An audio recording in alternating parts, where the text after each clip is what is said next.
Win with the Mayor podcast, and guess what? Vika, what is this, like number 6? Number 6. Number 6, we've got none other than Ruby from Ruby Slots and Travel Ruby. Hello. Great to have you here. Thank you so much for doing this podcast. Absolutely. Thank you for having me on. Now, you're in Reno at the Pepper Mill.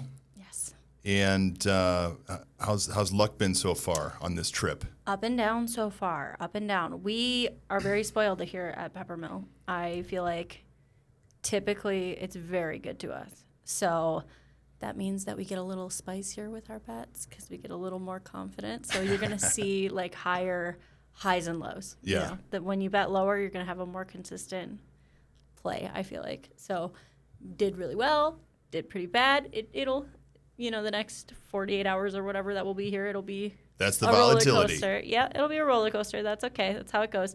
Take a break, take a breather, go again. Right. So you started both your channels in 2019? So technically we started Travel Ruby 2019. August of 2019 is our first ever video that we created together. It was a travel content video. And that video did way better than we expected. You have to understand that we weren't trying to make a channel. It just was a one-off, let's make a useful travel video about Las Vegas. There was very little going on in the niche. Throw this up. We forgot about it, came back in like a couple months, and we're like, this got like tons of views. Like, this can get monetized. This could be a thing. We're like, all right. We went back in 2020 after the shutdown. One of our first videos was I put $100 in a slot at Bellagio, and then like a room tour and a news video, videos that we still do to this day. And the slot video did the best out of all of it. And if we'd really stopped to think about it, we should have started a separate slot channel right then, but we didn't live in Las Vegas at the time. And there was no filming in casinos in Milwaukee at the time. So we only did gambling videos about once a month on Travel Ruby. And then we did our other content, scheduled content. Once we moved to Vegas about 3 years ago, we said, okay, now it's time to make a full-on gambling because we'll be able to film every day and make content every day. So did you grow up in the Midwest? Yep, Wisconsin. What part? Milwaukee. Okay. I grew up in Northwest Illinois. Okay. So I was right in the corner of Illinois, Wisconsin, and Iowa. So 1,500 people. So if you blink, right through it. Oh, man. But I love Milwaukee. Yeah. Summerfest, baby. Yeah, Milwaukee's fantastic in the summer specifically.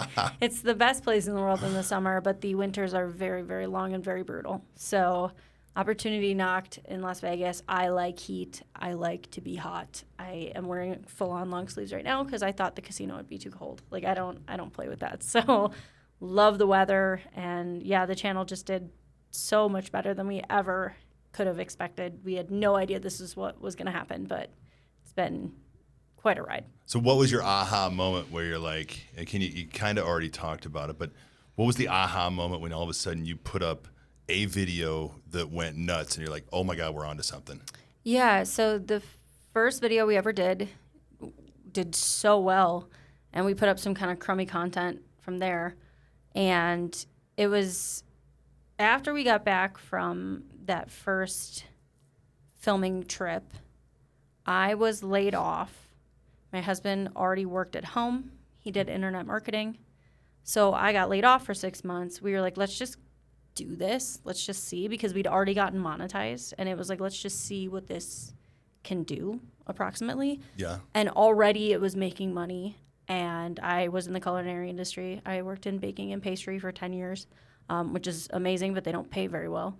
So at that point already, he's like, this could potentially like pay your half of our bills. Like, this could eventually, like, we could keep doing this. I can still do my job. And so by August of 2020, I'd already cut down to part-time. And by the end of the year, I'd quit my job. So in 1 year from us making the travel content and the slot content was enough to be like, this is already paying me as much as I was making in my industry. Let's just see what we can do with this. So now that's not your job anymore. Do you still enjoy baking and all that kind of stuff? That's something that was kind of a passion for you prior to getting into the culinary industry? Yeah, I used to bake for my friends in high school and like bring in treats and things like that. So it always made people happy. I just like making people happy. I like bringing joy to people. But I was also a teacher at one point, so I taught culinary classes. I taught cool. people how to cook and bake. And teaching was really fun. And I realized how much I enjoyed explaining things to people or helping people learn. And so this all sort of blended really naturally into Travel Ruby because I can do food reviews, which I know how to make a lot of this stuff that really helps to review food when you know how it's done, and that's how you know if it's done well. And explaining things comes more naturally to me from the teaching background, and so I do love baking, and actually I think I love it more not doing it for a job. Anything that you do for a job is going to take a little bit of that joy out of it, I think. Personally, I think when you do something just because you really love it is when it, like, you're doing it for you. Does that make sense? I'm not one of those monetize your whole life people. Yeah. Even though I know I kind of fell into this situation where I'm monetizing things that we do for fun, but like ultimately, I feel like now that I just bake for the joy of it, I think it's a little different. So that leads to a good question. Now that your job is gambling, does it take some of the joy away from gambling? And were you guys gamblers prior to doing this? Yes. We were, absolutely. I remember the first time we went to the casino together because I'd never been. My husband was already a gambler, and he's still a hardcore gambler. I had never gambled, and he was like, "Get in the car right now. We're going to Potawatomi. Like, let's go." So my first ever time was at Potawatomi, and I played the Barnum and Bailey's 3-ring circus game. Oh yeah. And it's like got a 3D kind of element or whatever, and we'd been drinking, of course, and I sat down and I'm like, "What is?" And it gave me a bonus. I don't even know what I won. I have no idea. But I remember it was really fun. And so we'd always gambled for fun. And every time we'd come to Vegas trips, it would be a part of our trips. Like we would gamble in between doing things. We would play for fun. You know, when we would make our gambling content, it was because we were like in between other things we were filming. And we'd be like, let's play a slot and sit down and play a slot. Now that it's every single day, for me, it can sometimes feel a little bit like work when you're not doing super well in the slot and you need to keep the entertainment value. Right. You need to keep the energy alive even though you're like, oh, it is, you know. I always strive to be super positive. So maintaining a positive attitude when you're like, oh gosh, this is like going annoying. That's tough. So in some ways that can feel more work versus like if people come to town like my family or friends and we play together, that feels different. Does that make sense? Like, sure. My mom comes into town, she doesn't play. And we're like, Mom, and we're like feeding money and come on, Mom, win it. You know, that's fun. My stepdad, he like wanted to win so bad and he couldn't win on anything. And finally, my husband like sat him on a dragon link and put 100 and he's like, bet that whole 100 because he was like feeding little 20s here, 20s there, and he's like, you're not gonna win like that. Put that 100 in the dragon link. Boom, he hit for like $400 or something, and he was like, that's it. I'm done for trip. I'm done. Yeah. You know, and that's fun for me.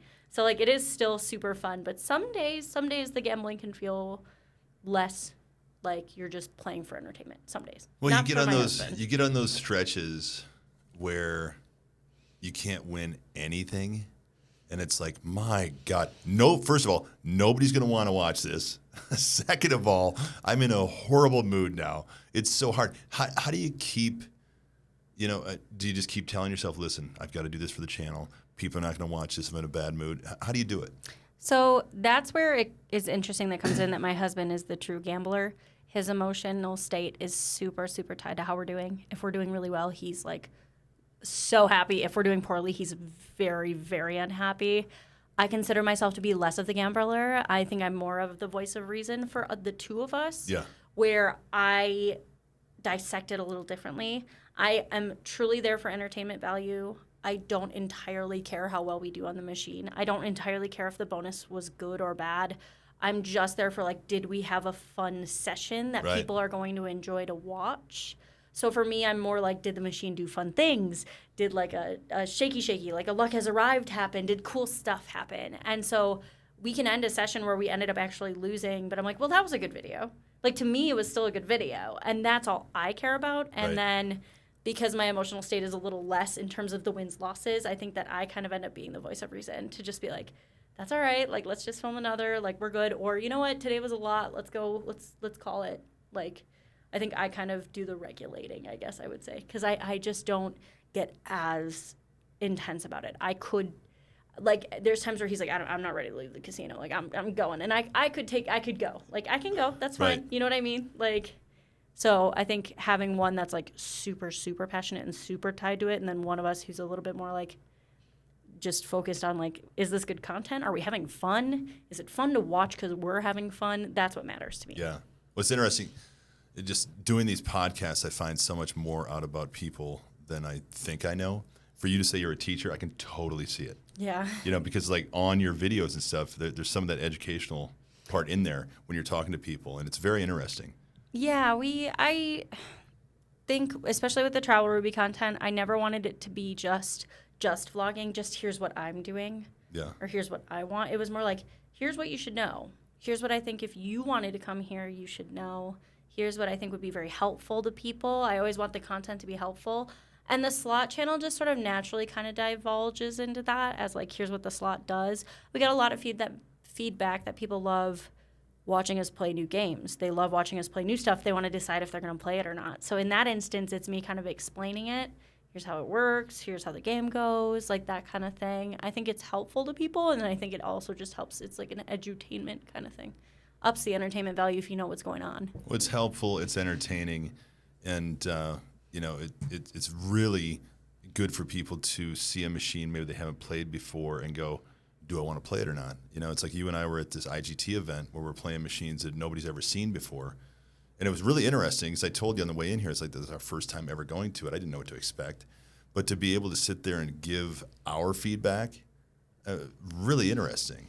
And like, I can't wait to see those machines come out, if they do, and see what they changed. Oh yeah, when they do like the focus groups with the slot. Yeah. It's really interesting because I think if anybody's going to give good feedback on a game to come out, it would be someone like a slot influencer who plays everything, Yeah. you know, because you'll have these like pretty interesting people had such really interesting feedback to give, like stuff that you're like, oh yeah, that would make it way better. Do you know what I mean? Yeah. Just people had some really interesting takes and thoughts on the games. I thought it was, it's interesting to see that side. I actually find that probably the most fun part of the job is the back end of it, the like slot manufacturers like G2E, like how they choose what they're gonna make and like what goes into making slot machines and like the math and like I find that all very interesting. Yeah. It doesn't make a lot of sense. Like when they explain it, you're like, okay, but what? But like it's still I find that fascinating. That I think is very interesting. And I'm always really into the like mechanics of what the game does, if it's different or similar to other ones and that kind of thing. What casinos do you guys play at the most, and how do you choose which casinos you're going to play at?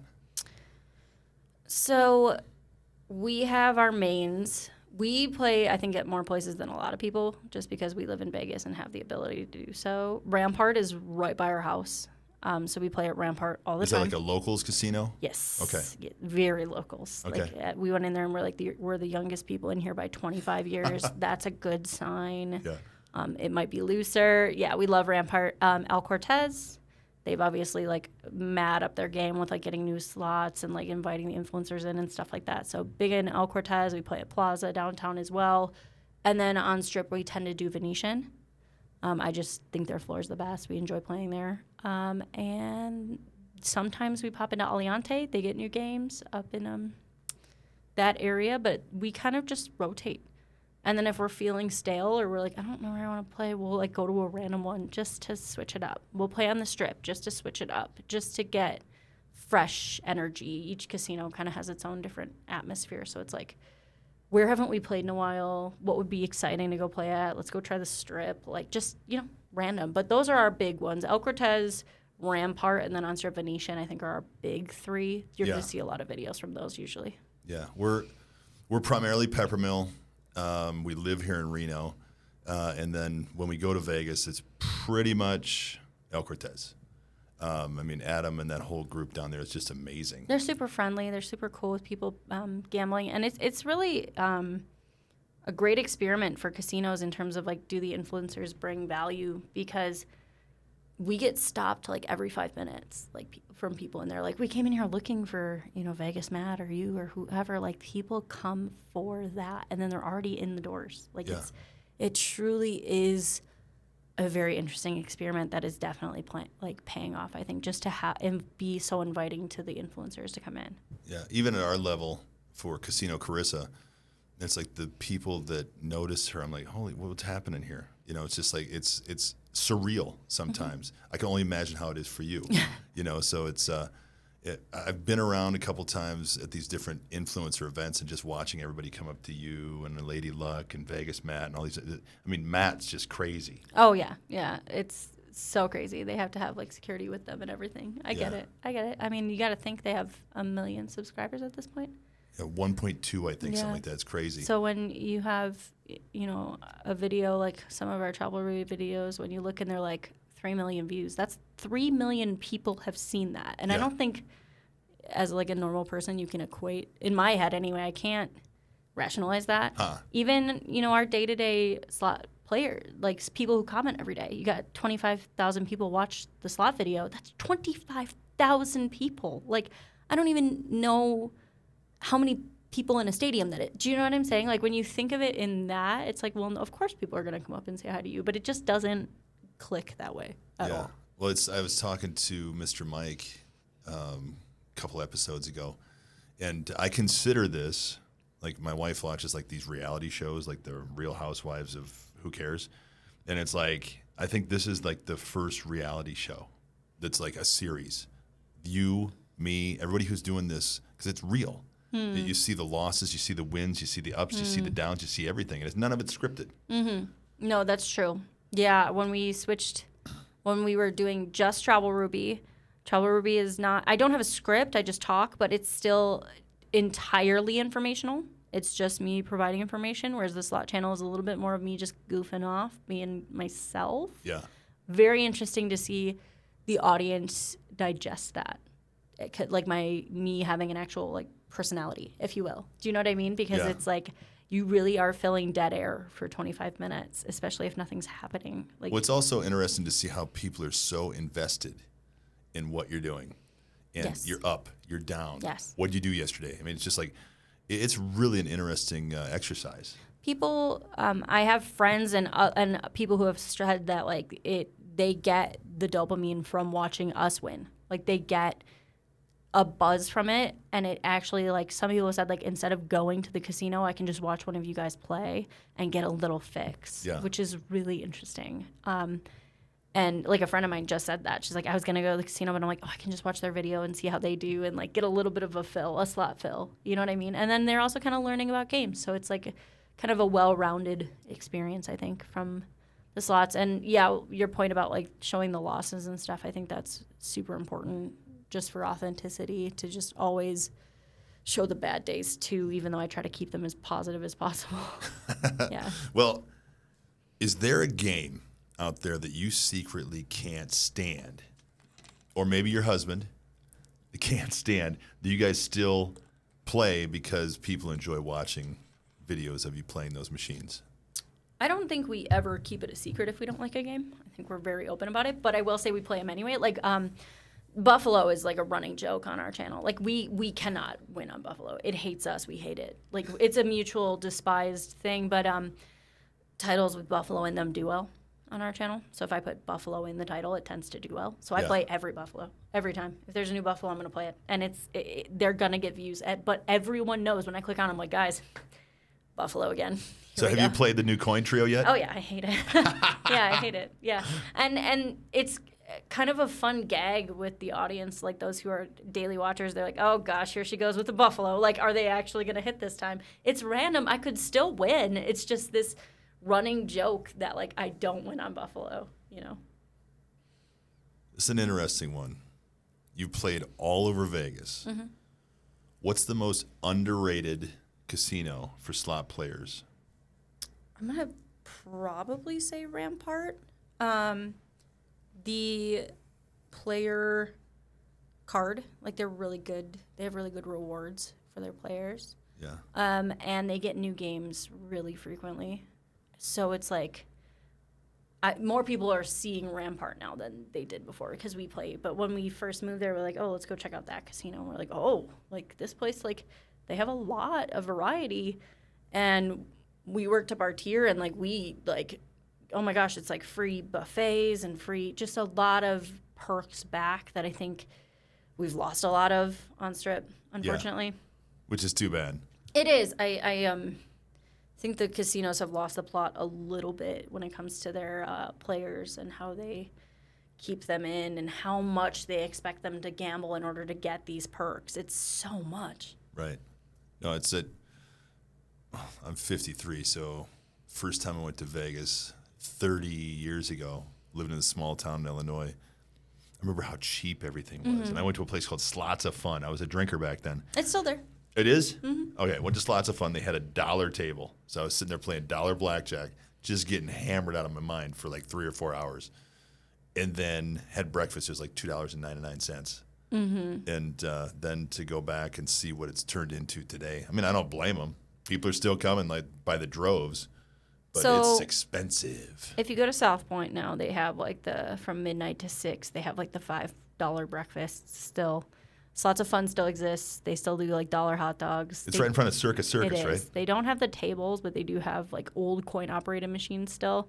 Downtown Grand still has $1 blackjack and $5 blackjack and $5 craps and $5 roulette. And they have like a special at their bar where you can get a shot and a beer for $3 and you can get a hot dog and a beer for $2. And the deals exist. You have to know where they are. It's not the same. People used to just kind of walk up and get whatever for cheap, and now you have to know where that stuff is. Right. And that is annoying, but it's not as annoying to me as just how absolutely egregious some of the hikes are. An $11 slice of pizza is flippin' ridiculous. It's ridiculous. And they're losing people from that. Like, they lose the plot a little bit there, I think, unfortunately. There still should be affordable things around, even if they're not dirt cheap. And they're making it where it's hard to find affordable things, and that's frustrating. Well, it'll bite them in the ass one of these days. It's already trending. It's going to start. I mean, they're down 5 months in a row of tourism, which the numbers are iffy because you have to understand you had the post-pandemic travel. And then you had like the Super Bowl and you had F1 and all these things were really inflating tourism. So I expected a little dip, but there is a lot of prevailing comments about it's getting too expensive. They're pricing me out. This is too expensive. I'm gambling my butt off, and then I still have to pay all these things. Like, it starts to wear on people a little bit. So right. I'm curious to see how it plays out and how it goes in the future because I think people are getting frustrated. I can understand why. Now, a question goes to, historically, do you have one favorite slot machine of all time, and why does it hold that place in your heart? That's Dragon Link. Dragon Link. I mean, it's... Okay, what's your favorite flavor of Dragon Link? We like Golden Century and Happy and Prosperous the best. And the return to player is good. It's a fair machine. It's fair. I've gotten my butt kicked on it, and I've crushed on it, but it's fair. I don't expect Dragon Link to just destroy me for the most part. If we are really down, we're like, let's play some Dragon Link. Like, if I'm playing really high limit and I have to do really big bets, I'm going to choose a Dragon Link machine. Just for the basis of fairness of how I feel the machine is. I think the math is really good, and I don't think they're ever going to make another machine that has the same math. What's the biggest jackpot you've ever hit on Dragon Link? My husband just hit the $15,000 grand a couple months ago. Yeah, a couple months ago. So yeah, 15,000 I think he hit. I wasn't there, but.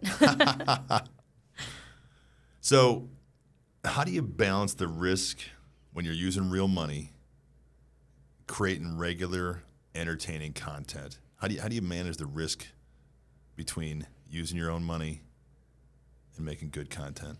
Yeah, it's tough. I think for us, we're in a bit of a different situation than what a lot of people had to start out as. Our main channel, like right at the beginning, we were spending a ton of money on our main channel, like a ton, like on food and flights and like getting there and all that. And like in the beginning of the main channel, like we had videos that weren't profitable at all, and it was just building a brand. But once we started the slot channel, we already had an established brand.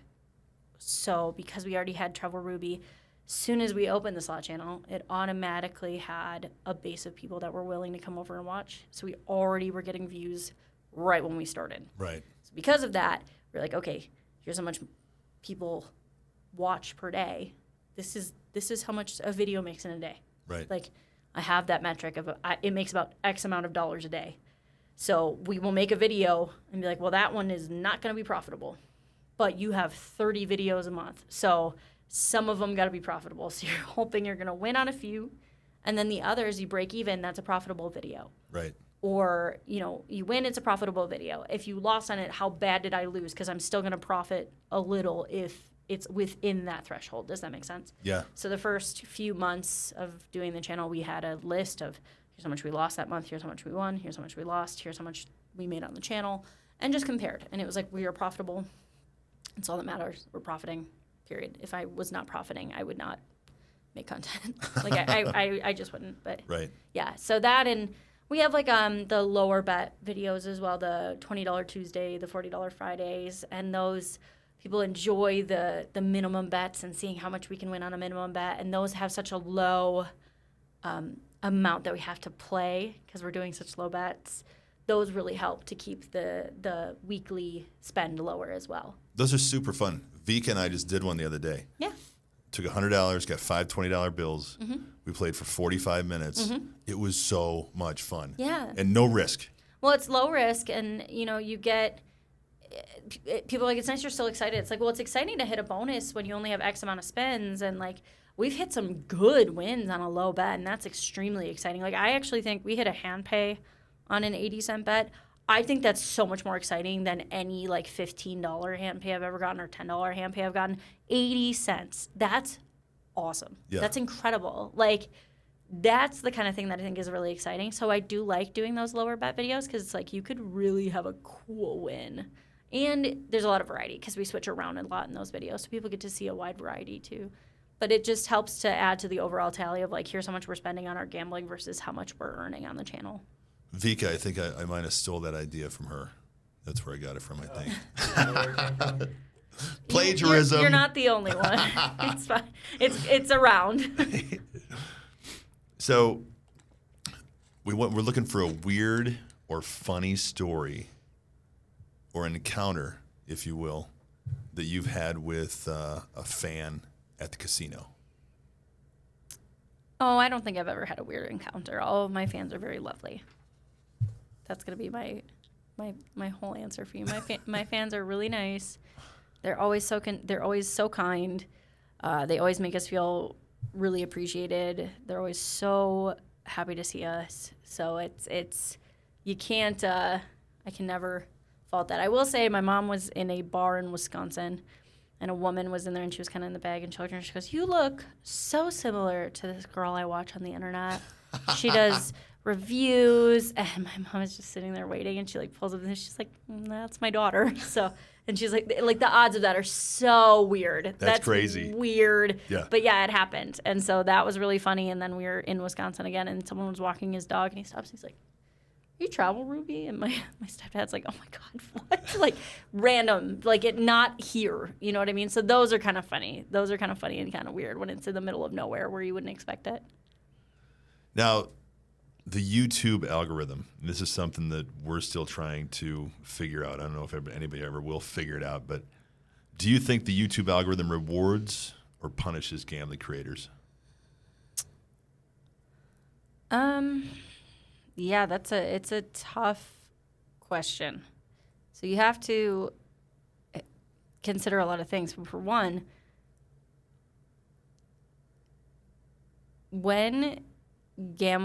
if gambling ever gets age restricted, like that's the end of the niche as we know it pretty much. And as of now, it's not, but that could change at any time. So if they age restrict gambling, we're all cooked, because the problem is that you have to be logged into an account, and you also have had to have put your age, which no one does. So the average person is not going to see your videos, because if you've ever had a video age restricted, which I have, We have. it doesn't get any views, it dies. Yeah. And that's the end of it. They could do that to every gambling video. But then on the other end of the coin is you have Vegas Matt has trended on gaming, like trended on the gaming page. It's really hard to get on trending. And so in that case, YouTube is seeing the views and rewarding them for them getting the views. So it's both. It's neither nor, I guess I would say, is that they could at one point just be like, yeah, we don't want to show these gambling videos anymore, and that's that. Or on the other end, when your audience pushes through to watch regardless, you can fight the algorithm. Because sometimes you ever just get like where like suddenly you just start to trend down. Because we get comments from people being like, I haven't seen your videos in a while, or your videos aren't popping up, and they're subscribed. They're just not, they're like, I didn't get my notification. Like, I'm not getting, and that's the algorithm just not doing its job. Like, it's not doing what it's supposed to do. And that happens sometimes. And you have to fight against it. You have to just be like, people leaving comments and hitting those likes, that all helps. And that's all you can do. You have to just keep going. And if you can't fret the algorithm too much, because you'll go crazy because you can't control it. It's so out of control. Yeah, it's it nuts. Makes no sense. We were 3 weeks ago. We're at 700,000 views for a week. Last week we're at 150,000 views for the week. I'm like, nothing's changed. Yeah, something went wrong. Yeah. But we don't know what it is. And there's no true rhyme or reason when you're uploading every single day like that, because on Travel Ruby, with the uploads being a little bit more spread out, it's a little easier to see like, well, that video was obviously very popular, or this topic wasn't interesting. And that's the other thing is like when you're doing like hotel reviews, people are more interested in this hotel than that hotel. People are more interested in this buffet than this restaurant. Right. That makes sense. Like, okay, this is a popular thought of thing. This is popular. Gambling's not like that. It isn't, because we found slot machines where if we put it as the thumbnail, people aren't as interested and don't click. We've found that. And again, with like the Buffalo, it's very popular, so people click on it. But for the most part, it's pretty out of your control. You can't really, all you can do is just keep making good content. That's all we do. I hope the content's entertaining. I hope the people that do click it are entertained. And if enough people clicked it and they were entertained and they watched all the way through, it's going to help to push it out. That's all you can really do. Now, somebody was starting off brand new, wanted to build a brand like Ruby Slots today. Where do they start? Well, and do you tell them to do it? It depends. I mean, so I feel very incapable of answering that question in terms of a slot channel, because I didn't start from a slot channel, even though I had slots on my main channel from the start. But I don't feel like I started out with this intention of like, I'm going to make a gambling channel. Because we already had a brand, I had a security blanket to start. So my own Nepo baby off of my own channel. Right. Because I never was like, okay, there was never a point where the channel wasn't making any money. There was never a point where the channel wasn't making any money. So that's a lot riskier when you're investing your money, you're gambling, and you have no budget to start with. It's already a loss, and you have to dig out of a loss, and that's hard. That, I would say, I think now the niche is very full. I don't think that's a bad thing. I think you should never be like, oh, the niche is too saturated. That's a really false way to look at things. It just means it's a popular niche and people want to watch that kind of content.